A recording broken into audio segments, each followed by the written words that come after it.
Nama saya Raja Mukris lah. Raja Mukris Raja Ahmad Kamaruddin. So, saya mendapat pendidikan awal selepas sijil pelajaran Malaysia di Institut Teknologi Mara, Kajian Seni Lukis dan Seni Reka. So, selepas tu Malaysia masa tu ada satu institusi yang khas dan fokusnya kepada filming. Dan saya tengok dalam tu ada subjek-subjek seperti filmmaking, sinematografi, suntingan dan sebagainya. Jadi sebabkan sinematografi itu ada salah satu daripada elemen yang ada dalam tu, saya roll ke dalam institution tu. Institution tu sudah tiada lagi dan institution tu diberi nama Akademi Filem Malaysia. Okey, selepas habis Akademi Filem Malaysia, banyak divert kerja-kerja perfilman saya.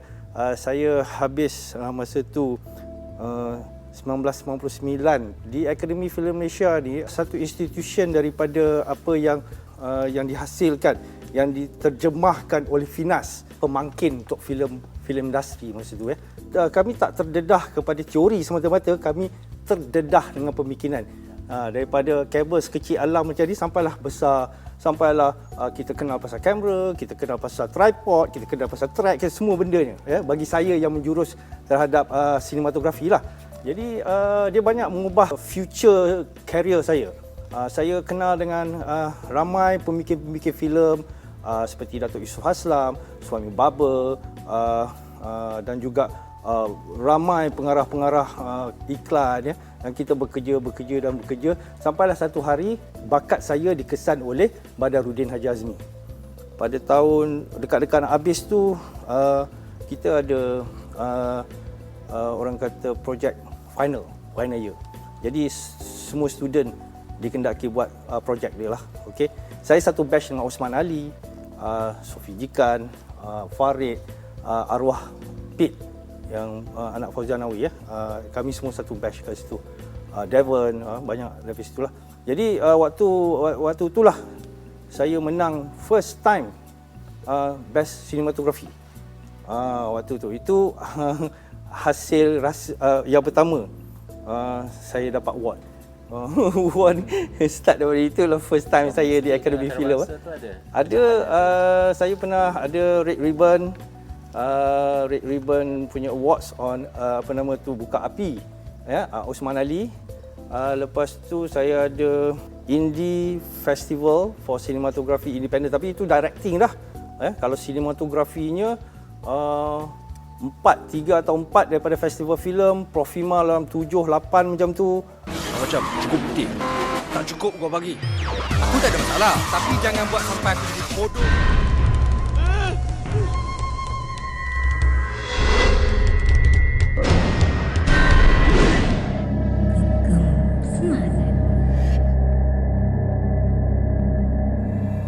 Lepas tu on directing punya part saya ada dalam 2, 3 macam tu. Bangkatlah. Kau lapar aku bagi makanlah. We are kings. We are kings. We are kings. We are kings. Selepas habis daripada saya belajar di Akademi Filem dan selepas beberapa tahun, saya telah di-offer oleh Skimpa daripada Universiti Utara untuk melanjutkan pelajaran di Skimpa. Dekat situ saya change direction. Saya change of direction bila saya bertemu dengan Izwan Yaakob daripada Universiti Utara Malaysia yang menganjurkan saya untuk menyambung pelajaran, untuk saya change direction to education. Kalau masuk tahun 2020 ni dah hampir 22 tahun local and foreign. Maknanya kalau foreign tu saya banyak bekerja lah dengan foreign, pergi ke luar negara untuk bekerja di dalam negara seperti Analyking, Entrapment. Sir is married? A widow. Can you please explain to me why you call me sir? Women do not stand in the presence of His Excellency. You do not look sufficient of age. How many years have you? Enough to know that age and wisdom do not necessarily go hand in hand. You know what, Mac? I don't want to hold the record alone. No? I need your help on another job. Well, the crown jewels or something? Oh, come on, too easy. Jadi why not benda ni saya absorb ke dalam education lah. Maknanya menyumbangkan balik, giving back to the community. Kalau disebut pasal inspirasi, kalau yang sebenarnya datang daripada Leonardo da Vinci, saya tak ada inspirasi daripada pembikin filem ke apa semua. Jadi apa yang membuatkan saya jadi Leonardo da Vinci ni sebagai salah satu daripada idol saya, inspirasi saya ialah semasa saya di ITM dulu. Kami daripada art and design, daripada seni lukis dan seni reka. Kami belajar tentang ramai painter dan apa semua. Dan apa yang kelebihan pada dia adalah di mana science dan arts is combined together. Daripada segi dia adalah seorang saintis.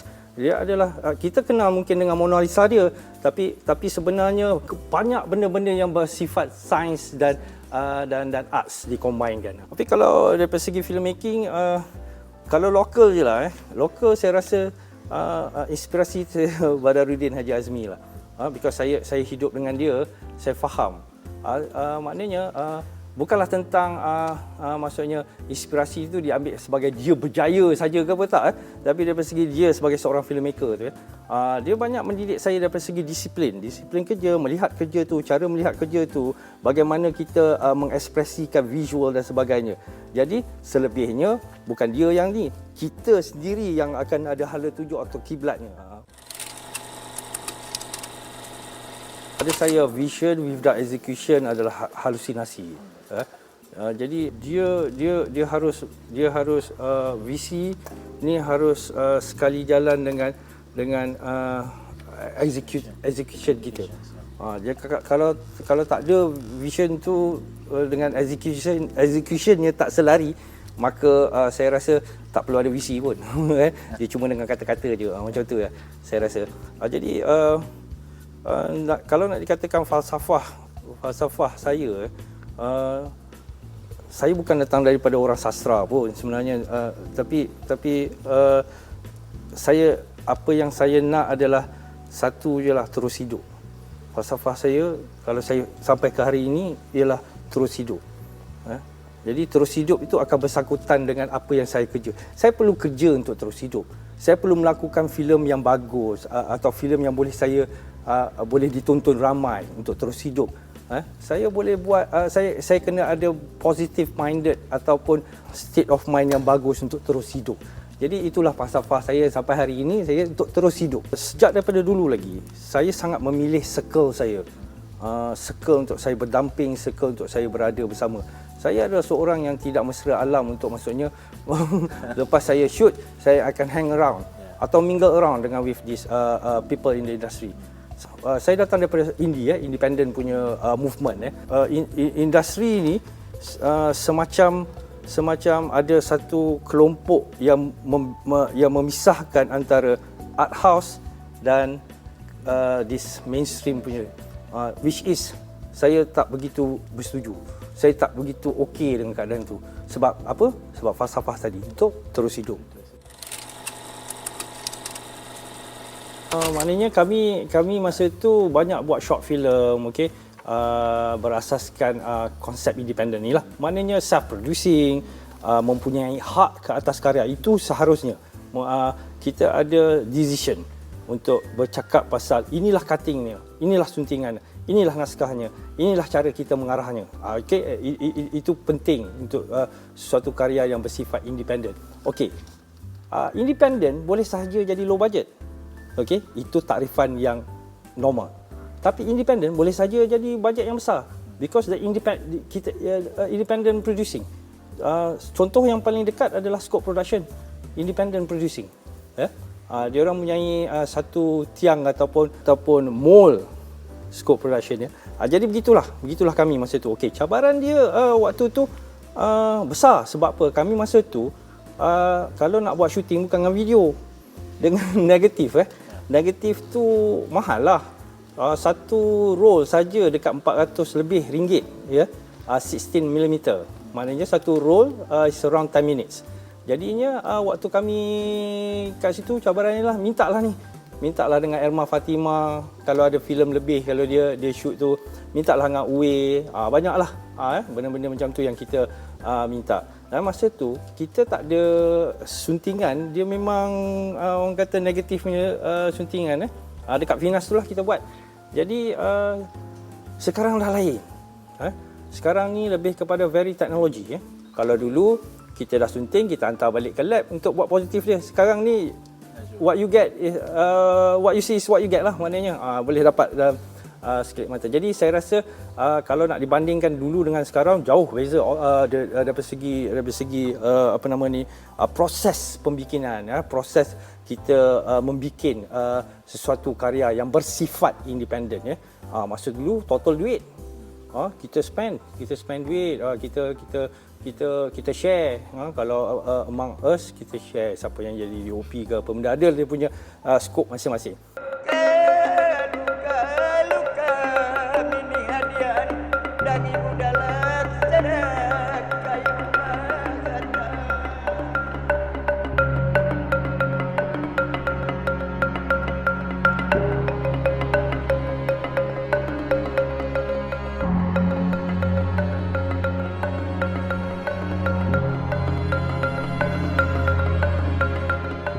Saya rasa kesenangan dia adalah sebab you can shoot with any orang kata kamera. Saya selepas tu, saya daripada independent punya kita dah tentu masa tu, daripada independent punya pergerakan atau movement masa tu, dan seterusnya targetnya adalah ke mainstream. Untuk apa? Untuk terus hidup. Independent ni boleh jadi macam-macam. Dia sebab dia bersifat personal, ya. You have rights on everything. Okey. Boleh jadi saja dia akan jadi satu karya yang memberontak, boleh saja dia jadi keadaan sesuatu yang menjual negara, tetapi untuk saya tidak. Untuk saya adalah creative license yang 100% yang apa yang saya apa kiblat dia terpulang sebenarnya kepada sifat seseorang pengkarya itu. Saya lebih ke situ sebab saya berada dalam circle itu, maknanya working class. Kalau ikutkan dalam kerja-kerja sinematografi, memang saya sukakan benda-benda yang setiap kerja yang saya lakukan tu akan ada lain, supaya saya tidak dinampak hanya macam ni je kerja saya, very static. Maknanya okey, ini je, maknanya you boleh tengok dalam red kebaya, tapi you tak boleh nampak benda dalam red kebaya dalam Kala Malam Bulan Mengambang. I thought I saw red kebaya in your window. A red kebaya? No, you must be mistaken. Mana John Kidin? Tengok, burung wak-wak.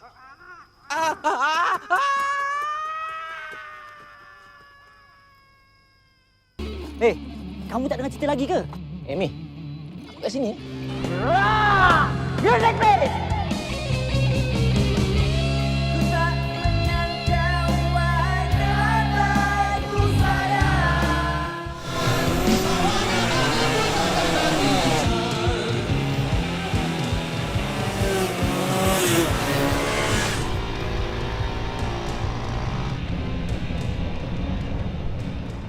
Waktu dulu kami diasah untuk baca skrip dan buat kerja dalam skrip.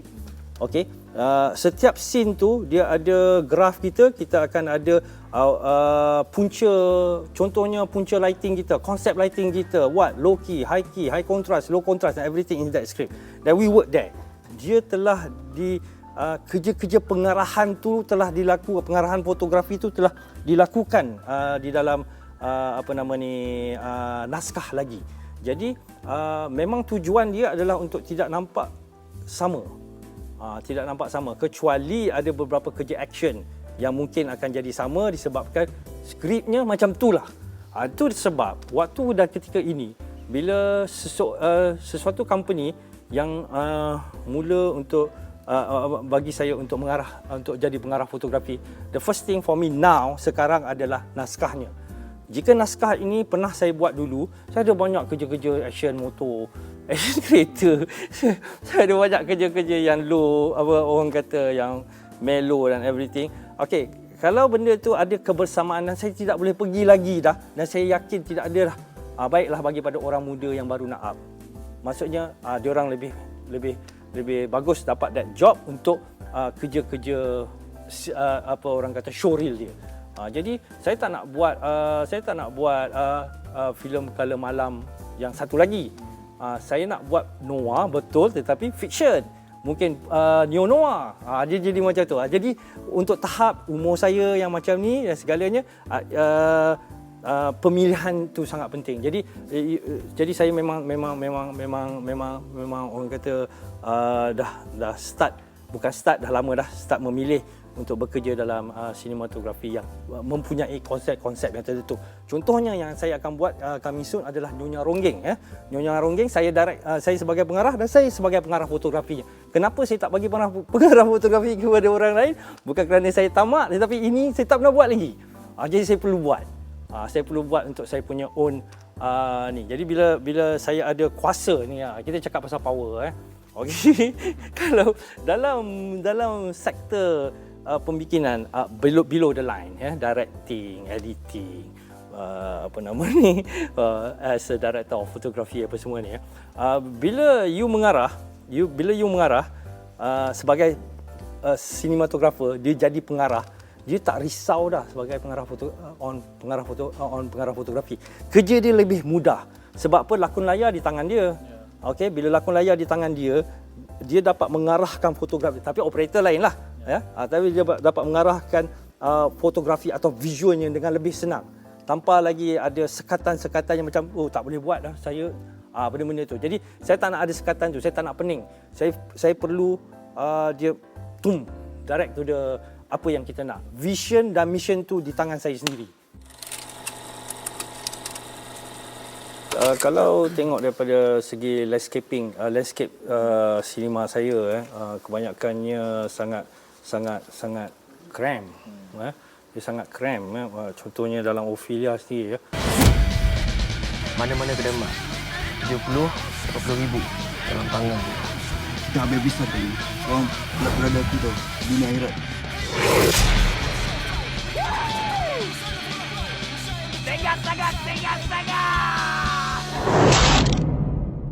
Kehidupannya sangat cram. Ruang dalam sangat cram. Orang-orangnya cram kat dalam. Jadi benda-benda ini adalah sifat yang sebenarnya dalam masyarakat kita untuk layer working class ni. Anda akan tengok sebenarnya bagaimana working class mereka-mereka ni ada yang tinggal dengan 7-8 orang di dalamnya. Ada yang yalah, kita tak cakap lagi pasal macam mana cara dia orang bekerja. Dia orang bukan bekerja satu kerja je, mungkin 3-4 kerja macam tu. Okey, dipindahkan rasa tu menjadi kesan. Kesannya di mana? Kesannya tadi tu. Maksud saya hujan tu adalah kesan yang bagi dia punya to neutralize back the thing. Jangan balik rumah mak. Tapi sekarang tolong dah, jangan buat kita gila macam ni.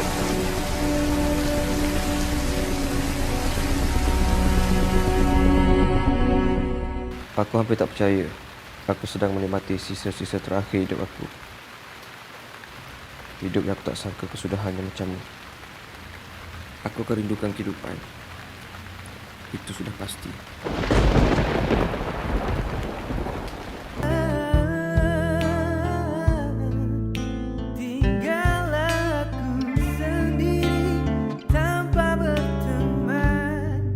Watak-watak yang bukan satu hala, dia ada dimension.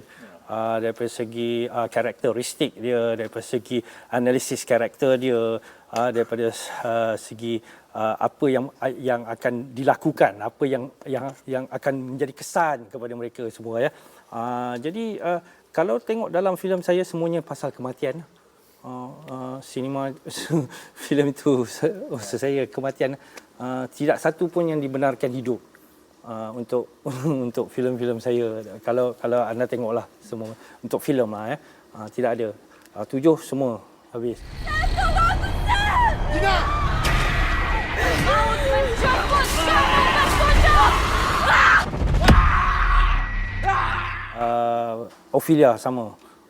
Jadi mereka-mereka ini adalah kesan-kesan yang terjadi dalam masyarakat kita, yang perlu kita faham mana ini benar, bukan sekadar tontonan macam tu. Susahlah berkenaan profesionalism ni, sebenarnya susah kita nak cakap Sebab apa? Benda yang tak profesional akan jadi profesional saja. Dia boleh jadi macam tu. Jadi tapi pada saya kena ada ilmu. Kena ada ilmu untuk membikin dan membuat filem ni. Apa yang saya katakan adalah ilmu daripada segi kita dalam aspek perfilman satu benda lah. Jadi mungkin saja boleh ditolak kerana tak semestinya ilmu. Aku buat dekat YouTube pun boleh jadi benda ni semua tetapi benda ni sebenarnya asasnya perlu ada ilmu. Proses macam mana kita nak kenal pasti talent ni. Pengalaman ni saya rasa sangat membantulah dalam aspek kita ni sebagai a filmmaker. Saya cakap pasal filmmaker, saya tak cakap pasal director ke cinematographer ke atau sebagainya. Pengalaman ni lah yang sebenarnya akan membawa kita lebih berfikir apa yang kita akan buat nanti. Okey, tetapi juga kadang-kadang apa yang terjadi sekarang adalah di mana mereka ini tidak diraihkan. Kita nampak kesannya dia tidak lagi semeriah dahulu. Kita nampak ada banyak penurunan. Adakah statement saya ini berlandaskan kutipan? Tidak, bukan saja kutipan ya. Mungkin ada yang kutipan yang sampai 30-40 juta mungkin. Tetapi banyaknya yang sudah habis. Tidak pergi ke mana-mana. Dan yang paling yang saya rasa perlu adalah meraihkan balik mereka-mereka yang masih hidup ni, yang telah menyumbang sesuatu benda yang bagus, yang sesuatu benda yang telah dieksplor dahulu untuk sekarang. Mungkin kita tak nampak Sayang Salmah dah, kita tak nampak Lieutenant Adnan, ya. Kita tak nampak X-ray dulu. Kita tak nampak benda-benda tu. Kita tak nampak apa dia punya graf tu daripada apa yang telah dilakukan. Yang nampaknya hanya teknikal je lah. Saya nampak teknikal je sebab dia tukar kan daripada 35mm kepada digital. Kita nampak macam itulah dengan hanky-panky of yalah benda-benda yang seperti itulah teknikal. Suntingannya mungkin daripada special effects, visual effects dia. Yang selainnya tak ada, hanya cantik saja. Harapannya agar industri perfilman ni dia harus diberi satu ruang nafas yang lebih besar kepada pembikin yang berpotensi.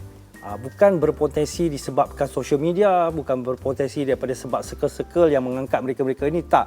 Berpotensi daripada segi apa yang kita nampak, dia boleh pergi jauh. Siapa yang nak determine this thing? Siapa?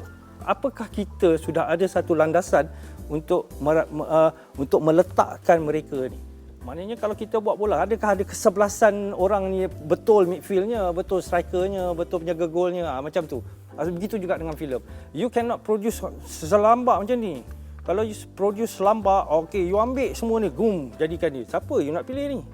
Siapa yang you rasa ada potential ni? Kan? Jadi benda-benda macam ni harus ada determination.